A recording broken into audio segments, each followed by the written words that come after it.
Hey, there we go. Hey, this is Trey Carmichael and Josh Wilkinson on the Next Level Marketers Show. How are you doing, Trey? I'm doing amazing, man. Thank you so much for having me today. Yeah, it's great to have you here. Now, we had some good questions for you. Had some good discussion before the show. Is there anything you wanted to say before we get started? No, man, I'm solid. Ultimately, I'm just here to provide as much value as I can and help your audience be virtually limitless, my man. Awesome, sounds good. So, in the show notes you sent, you mentioned that you're an outsourced COO and you're driven to impact entrepreneurs. You're a partner at an international marketing agency and you're a founder of Virtually Limitless.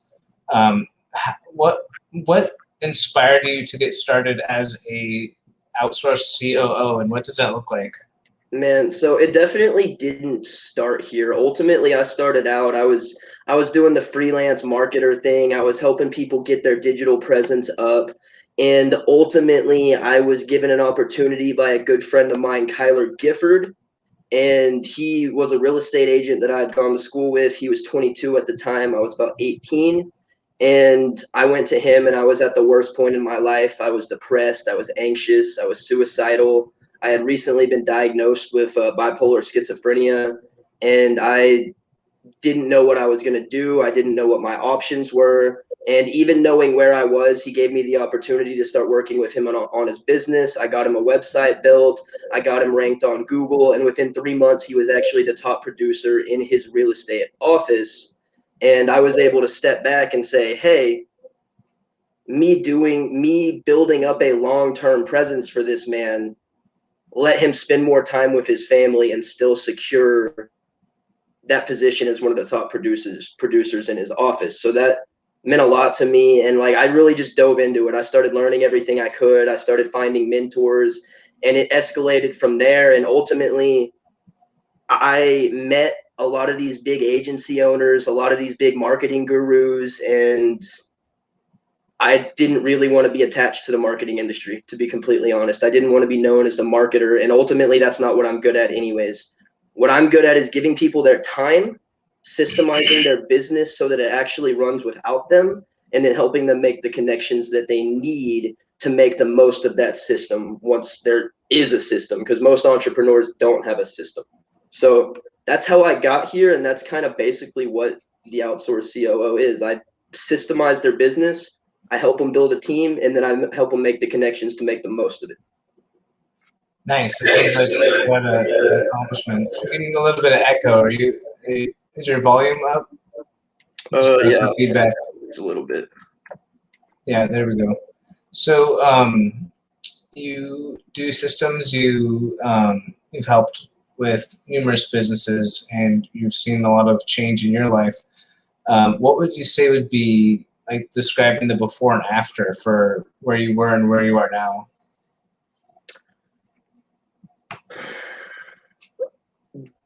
I can sum that up in 2 words, man. Tribe and certainty. Those are the two things that really mean the most to me, and those are the two things that I lacked in the life that I used to live. Being the local drug dealer, being a drug addict, like not having those things, like it can be taken away from you anytime. Like tomorrow you could go to jail, tomorrow you could get shot. Like there's no certainty involved in that life. And being suicidal, I wasn't even certain I was going to see tomorrow a lot of the time. Like that's how bad it was. So now I've been able to work with the mentors that I have, work with the coaches that I have, and really build a tribe of people that believe in the mission that I believe in. So I have the certainty and the tribe that just motivates me to keep doing what I'm doing. Because if you don't know what you're doing, if you're not clear about what you're trying to accomplish, and you don't know what's going to happen tomorrow or even after you close that deal, then none of it's going to work. You have to have that certainty. And then once you have that certainty, you got to have the tribe to back it up. The tribe is what's going to keep you accountable. The tribe is what's going to keep you consistent. That's really interesting. Um, Yeah, so with the certainty and clarity, it sounds like what you're describing is the clarity brings certainty, or would you make a distinction there? So ultimately, clarity brings certainty, but certainty is something that you acquire. I have the ultimately, when I was starting this journey, I had to first get clear on who I was so that I could even know what I was working for. And then once you start getting those things, you start taking the steps towards what you are working for. That's when you start acquiring the certainty. And my first steps to getting clear was actually creating my defining statement, which one of my old mentors, Lisa McClanahan, helped me do. And my defining statement is I'm a crazy, passionate life changer that gives anyone and everyone the space they need to grow. Once I was clear on that, it was a lot easier to put myself out there and explain who I am, why I do what I do, and just why it's so important to me. It was easier. I had that anchor statement to go back to. And once I was clear on that, I started building out my core values, getting more clear on how I do things. And ultimately, my two most important core values are expanding my ripple by building your legacy. Now I know who I am. Now I know how I do it. Now I know what I'm out here doing for people, how that benefits me. If I help you help more people, that expands my ripple. Now if I go out there and I build up that tribe and I'm helping more people, I have a community of people, they're all expanding their message, they're all expanding my message even while I'm asleep. That's when you have certainty. So I got clarity, and now I have certainty because I know there's people helping people even when I'm not doing anything. I have stuff on the market that is helping people even when I'm doing absolutely nothing. So clarity first, and the certainty is acquired. Right on. Makes sense. So how would you go about if somebody were to step into your shoes and want to get clarity and certainty? What questions would you recommend they ask to identify who they are and what their purpose is? What do you want more of, and what do you want less of?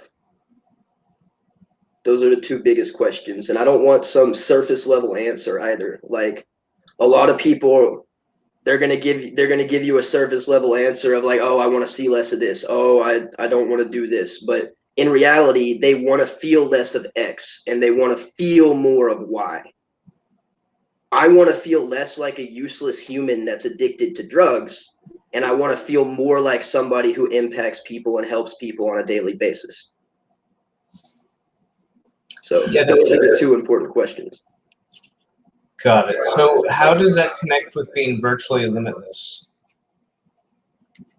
Once you know who you are, that's the important thing. Like once you have clarity on what you're working towards, you can actually become limitless. Like you can't really be limitless if you're just walking around in an aimless direction, just wandering around. You're never actually going to get anywhere. I mean, I guess the limits are endless. Like, I mean, you might fall off a cliff if you're just wandering around. But ultimately, clarity gives you the confidence to go out there and do the things that you need to do. Like, that's really what it is. Clarity breeds confidence. And when you're confident, you are limitless. Got it. So having clarity, confidence, and direction in knowing what direction you want to go in have been definitely central to your success. What is it that you want more of right now? I want to help more people. Not only do I want to help more people, but I want to help my people help more people. I want to expand my ripple. I'm all about the ripple effect. Like ultimately, it's not just who I can touch. Like it's who the people I touch, how many people can they touch, how many people can they touch, how many people can they touch. If I'm going to make an impact in your life, all I ask of people is to go pay it forward, go help somebody else. That's my ripple effect. So that's what I want more of. That's the only thing I'm focused on. Okay, that makes sense. I've heard that your first level network is the most impactful on you, and the thing is that your second level network would be maybe less of an impact on you, but it expands the amount of people that you can, ripple onto. Yep. And then your third level network is like the most optimal for creating massive change because it's much larger, even more than your second level out. How would you, what would be an example of how you are affecting your third level ripple, so to speak? What would be an example? Yeah, the change that you're creating in their lives. Man.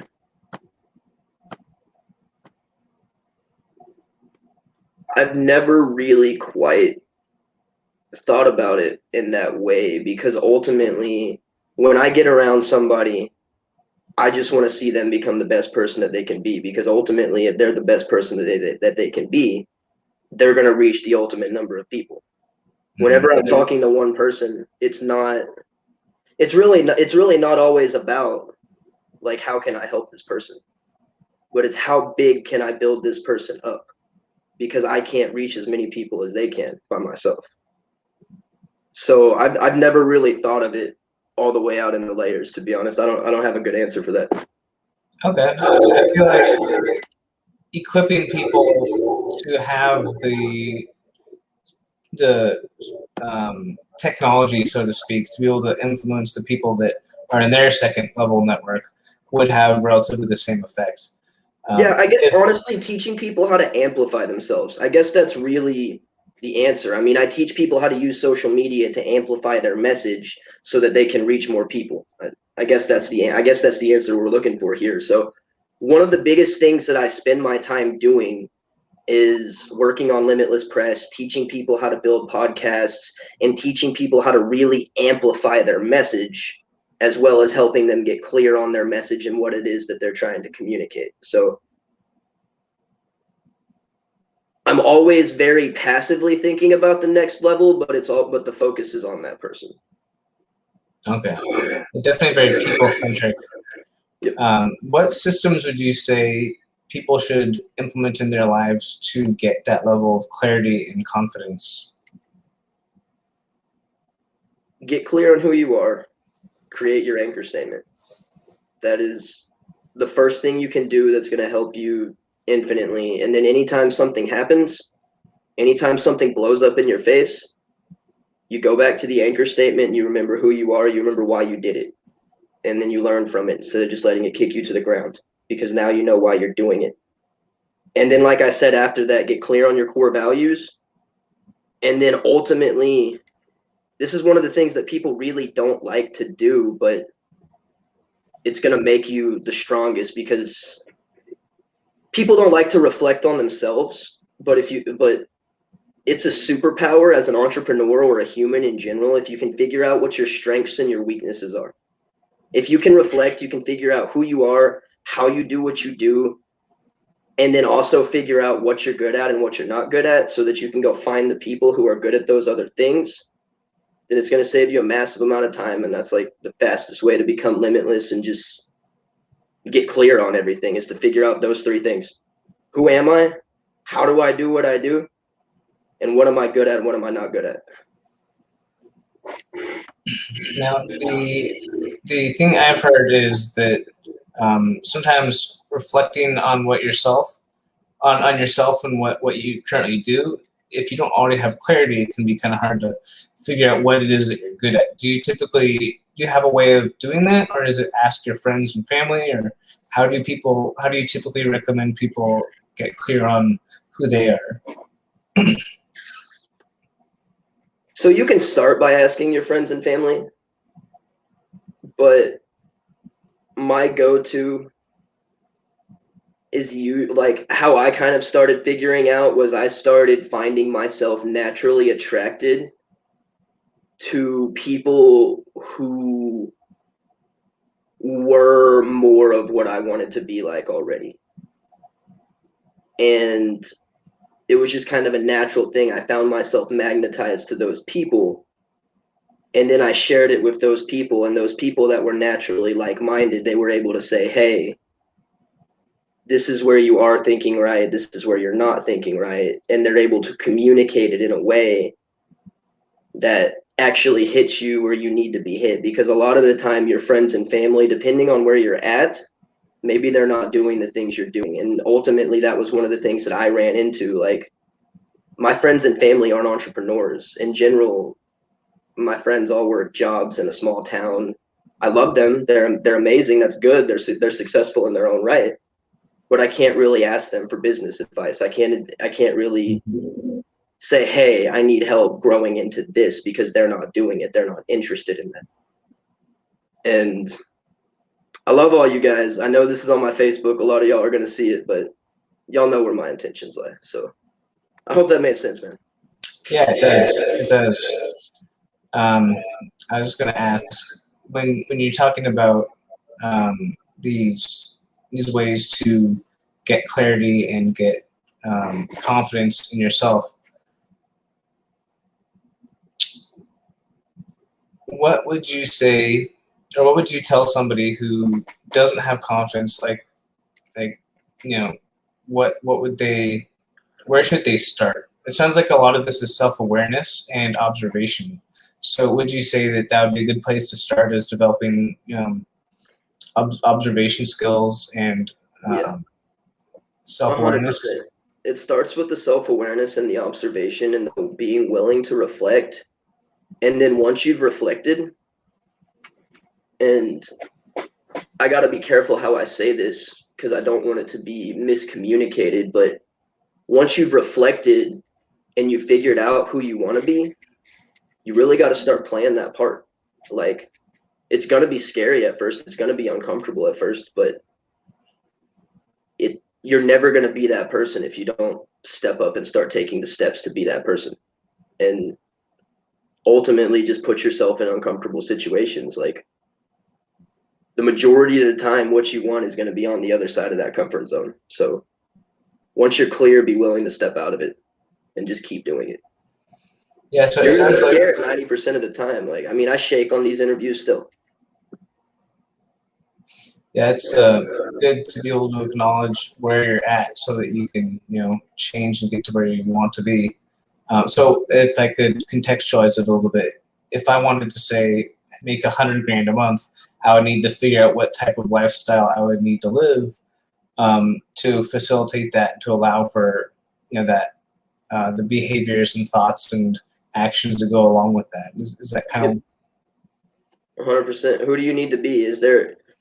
I mean, I'm sure you can find some off the wall genius. They're definitely out there. They're just the natural savants. They happen every now and then. But very, very, very rarely are you going to find anybody that's making $100,000 a month that's in the bar every weekend. It's very rare. And if they are at the bar, it's with like-minded people. They're masterminding. Like, they're not just out partying.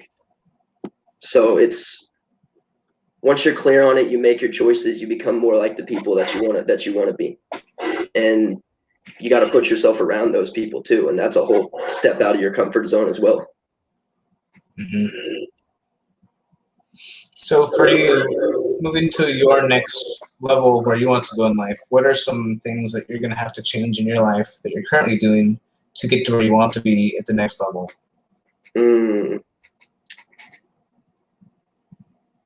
Consistency, honestly. Like, that's my biggest thing. I've always been really, really, really good at systems, and that allows me to run these sprints, set up a system, make sure it's taken care of, and then I'll chill for a while.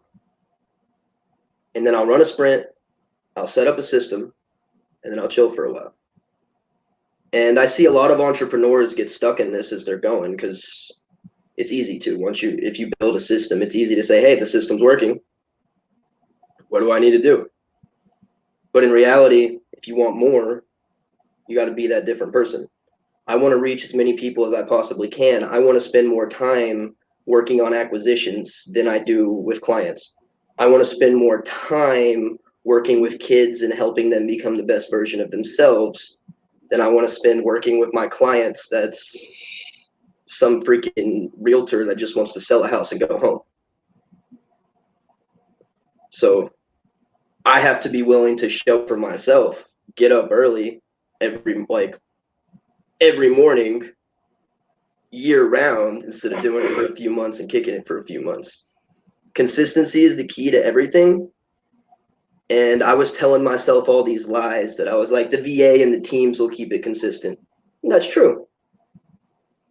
But you're only going to grow in sprints if you do that. The consistency is what maintains a constant uptick. And I want to see a constant uptick. I want to see the Limitless brand impacting kids and people around the world on a daily basis, not just when I feel like doing it. And that's the very raw and real answer for you, man. Yeah, that's cool. I like that you have a good balance of work and life, and you have goals in the work and you have goals at life. You know, it seems very balanced. I can thank my partner Justine for that one. That's cool. So you're mentioning mergers or acquisitions, at least. Do you have any things on your plate right now that you can talk about, or anything interesting going on there? As far as acquisitions, we can't really talk about the ones we're working on right now. But ultimately, what I will share is we are building something called Limitless Mobile that we are trying to build as very much the one-stop shop for the impact-driven content creator.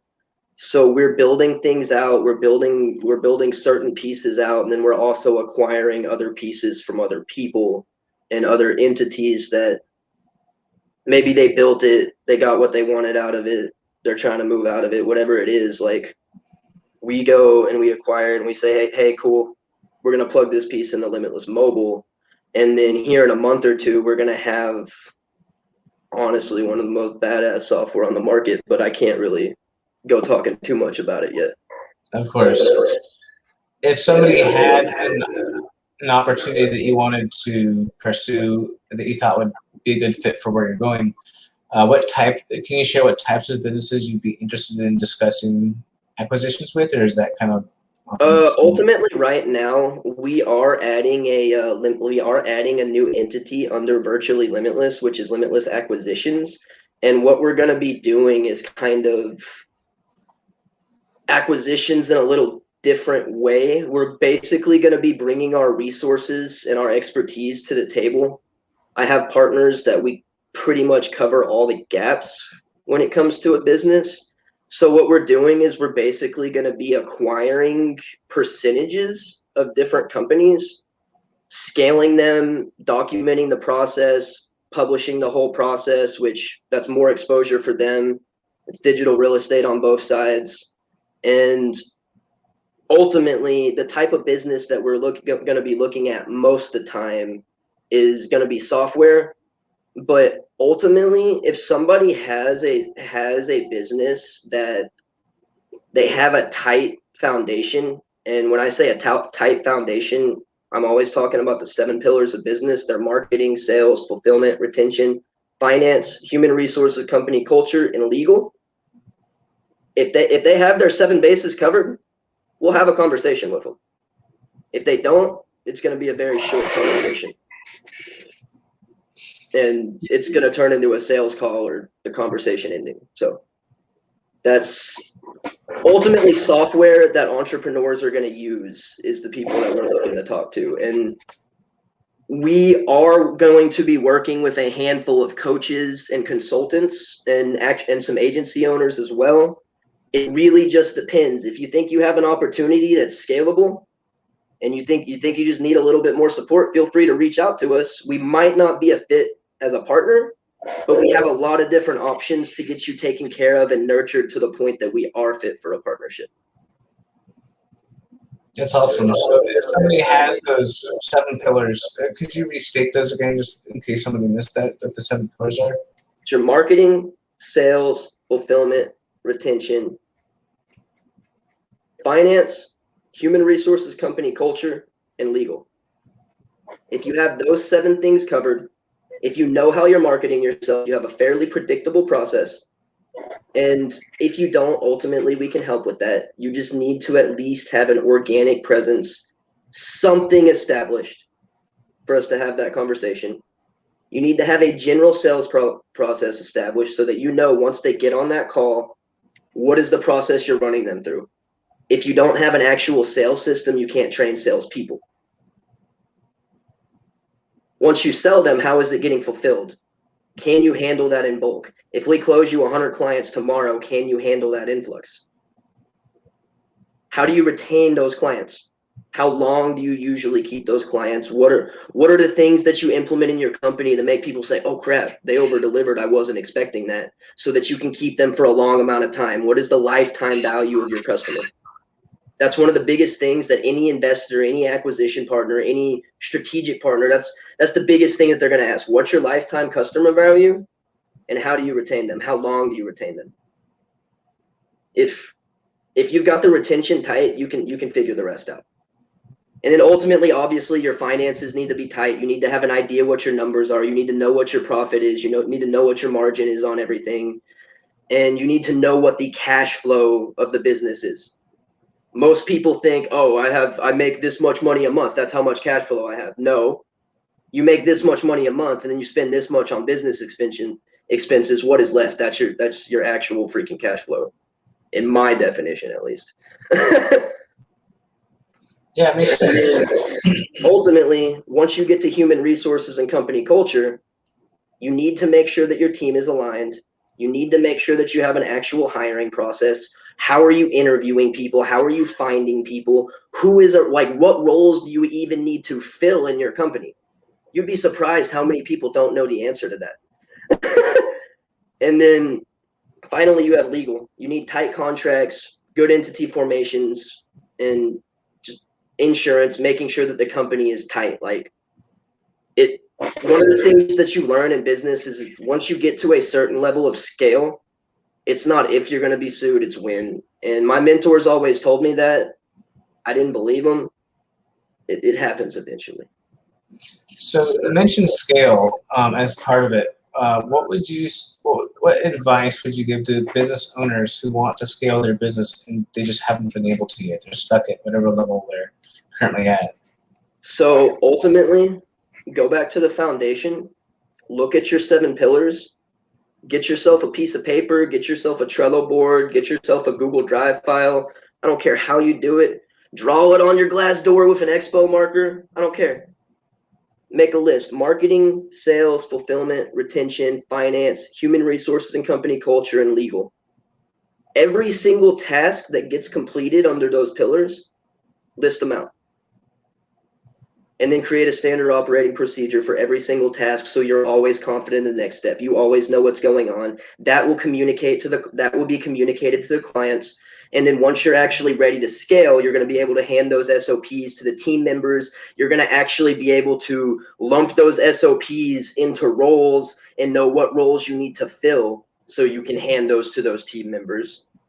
And those people are going to be more confident because they always know what's going to happen next. And then once you have that down, you want to look at your customer journey.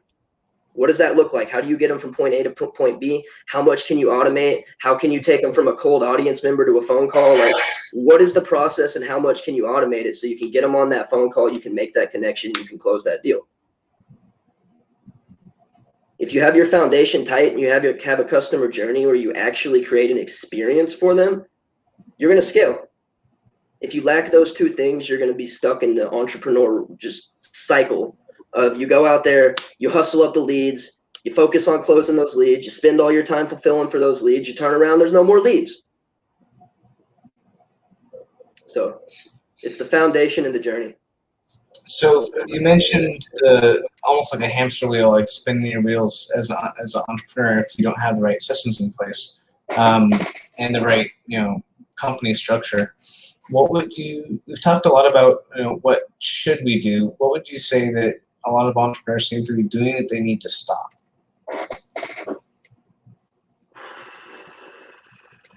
Stop buying courses and paying mentors and paying coaches when you have no idea what you're doing. Little known fact, if you buy a course or pay a mentor and you don't have time, all you're going to do is increase the gap. You're going to feel even more overwhelmed, and you're still not going to have time to implement it. So yeah, I can stop definitely going see out there how. grabbing every freebie. Stop increasing the gap before you implement what you know you need to do. And that's where most entrepreneurs are stopping themselves. They know all these things, they're just not doing the damn thing. Mhm. So, what would you suggest? I'm sure it goes back to knowing yourself, right? What would you suggest specifically for establishing boundaries or what have you to create a place where you're not doing those, not buying courses and shiny objects?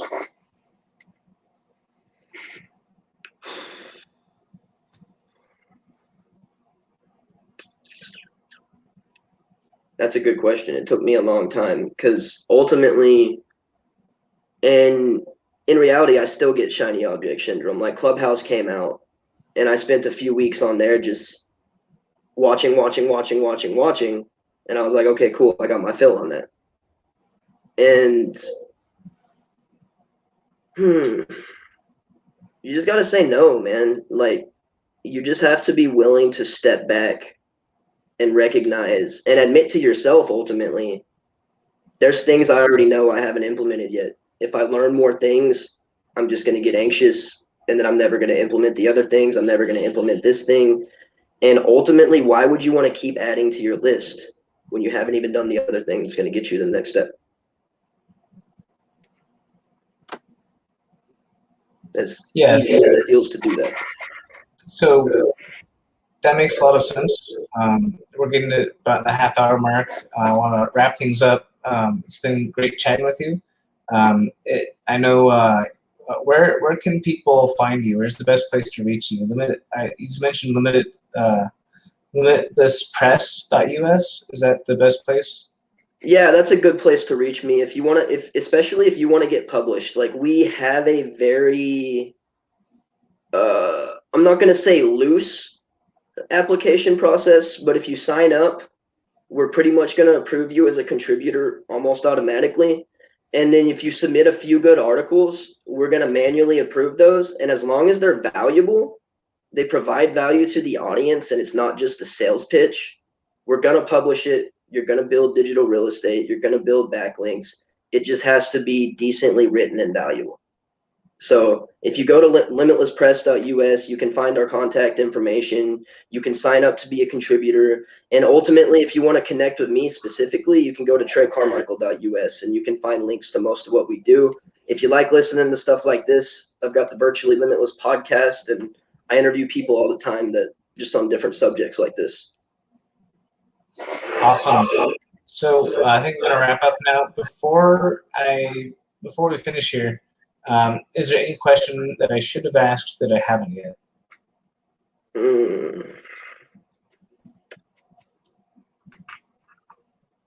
I feel like one of the things that I always like to tell people lately that I've been really getting beat into by mentors is get tight on your time now. No matter no matter what level you're at, if you respect your time, other people are going to respect your time. And it is the only resource that we literally cannot get more of. And just remember that when you're out there doing anything as a business owner, like you don't want to spend your time where it's not actually valued and valuable. Yeah, that makes a lot of sense. All right, well, it's been great having you, Trey. Good luck on your ventures, and have a good one. Awesome, man. Thanks for having me, my man.